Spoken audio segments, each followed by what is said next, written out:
दोस्तों पिछली वीडियो में मैंने बजाज की पल्सर NS 125 की 6 ऐसी खूबियां आपको बताई थी जो इस बाइक को परफेक्ट साबित करते हैं।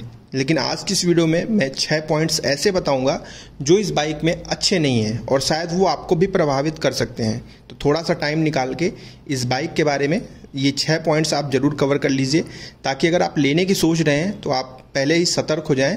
और मैं हमेशा से आपको बोलता हूं कि टेस्ट राइड बिना लिए कोई भी बाइक मत लीजिए, उसका कोई पैसा नहीं लगता। दोस्तों शोरूम पे जाइए, उनसे कहिए आपका हक है टेस्ट राइड का, टेस्ट राइड लीजिए, इसके बाद ही आप बाइक खरीदिए। चलिए पॉइंट कवर करते हैं। सबसे पहला पॉइंट है टायर साइज़।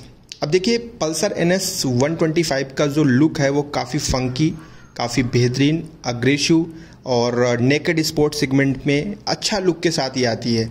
लेकिन दिक्कत ये है ना कि इसकी जो टायर की प्रोफाइल है वो इतनी पतली लगती है कि कहीं ना कहीं ये डिज़ाइन, मतलब पीछे से अगर आप देखेंगे ना तो पहिया, पतला सा पहिया रहता है, अच्छा नहीं लगता। मतलब देखने में कंपनी अगर पहिए को थोड़ा सा चौड़ा कर देती ना तो मज़ा आ जाता। दूसरा पॉइंट मैं बताता हूँ, नॉट गुड रीसेल वैल्यू। अब देखिए हमारे इंडिया में ये चीज़ बड़ी ही महत्वपूर्ण है। लोग इस चीज़ का ध्यान देते हैं कि यार कोई भी बाइक खरीदेंगे, 2-3-4 साल चलाएंगे, इसके बाद उसको बेचना पड़ेगा तो पैसा कितना अच्छा मिलेगा। तो भैया देखिए जो रीसेल वैल्यू NS 125 की है वो अच्छी नहीं है। और एक कड़वा सच है, इसको ध्यान में रखिएगा। बल्कि इसकी जगह पे अगर साइन हो, SP 125 हो, उनकी रीसेल वैल्यू इससे कहीं ज़्यादा बेहतर है, लेकिन इसकी रीसेल वैल्यू उतनी अच्छी नहीं मिल पाती है। चलिए अगला पॉइंट मैं बताता हूँ, रियर ब्रेक नॉट गुड। अब देखिए जो इस बाइक में आगे तो आपको डिस्क मिल गया, आपने डिस्क का इस्तेमाल कर लिया, लेकिन अगर आप सिर्फ आगे वाला ब्रेक यूज़ करेंगे तो जाहिर सी बात है कि दुर्घटना के जो चांसेस हैं वो बढ़ जाएंगे। आपको दोनों ब्रेक एक साथ अप्लाई करना चाहिए। और जब आप पिछला ब्रेक लगाएंगे ना तो आपको कॉन्फिडेंस नहीं आएगा। पिछला ब्रेक ड्रम ब्रेक है, मैं ये नहीं कह रहा हूँ कि इसे डिस्क दिया जाए, लेकिन ड्रम ब्रेक को और भी बेहतर किया जा सकता है। पिछले वाले ब्रेक की तुलना मतलब मैं नहीं कर सकता, वो मुझे इतना कॉन्फिडेंस नहीं आता इसके पिछले ब्रेक से। आप क्या सोचते हैं कमेंट में बताइएगा। अगला पॉइंट मैं बता रहा हूँ वो है price is high compare to Pulsar 125 neon addition.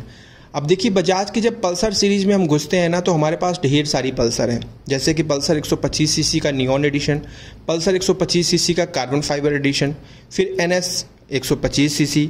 तो कहीं ना कहीं जो प्राइस है ना इसकी 1,20,000 रुपये ऑन रोड प्राइस है। और मैं आपको बताऊं तो आज से 4-5 साल पहले 1 लाख के अंदर पल्सर NS 160 आ जाती थी, लेकिन आज 1,20,000 में NS 125 मिल रही है। महंगाई बढ़ी है, इसमें कोई दो राय नहीं है, लेकिन इसकी प्राइस हाई है। ऐसा मुझे लगता है कि कंपनी अगर इसकी प्राइस 5 से 10,000 रुपये का डाउन रखती ना तो मज़ा आ जाता। क्योंकि अगर आप पल्सर के नियॉन लेने जा रहे हैं ना 125 नियॉन एडिशन, तो आपको 1 लाख में ही मिल जाएगी ऑन रोड। अब ये 20,000 रुपये उससे कॉस्टली पड़ रही है, तो थोड़ा सा फ़र्क तो पड़ेगा भाई।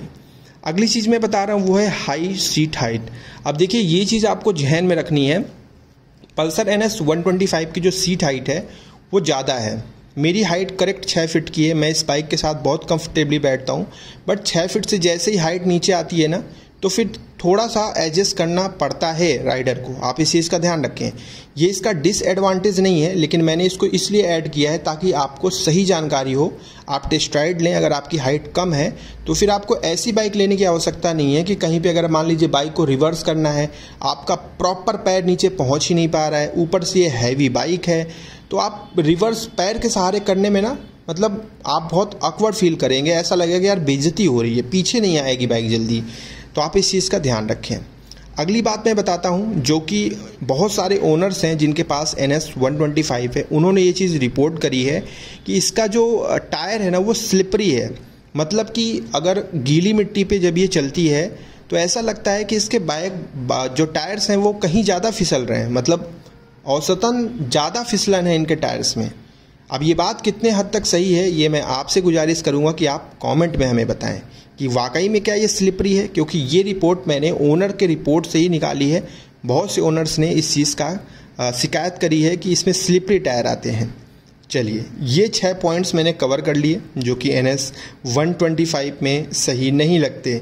इसके अलावा और भी कोई पॉइंट्स होंगे जो शायद मैं कवर नहीं कर पाया हूँगा। आपको अगर पता होंगे तो आप कमेंट में बताइएगा कि NS 125 में और क्या क्या खराबियाँ मिलती हैं, ताकि और भी भाइयों की हेल्प हो सके।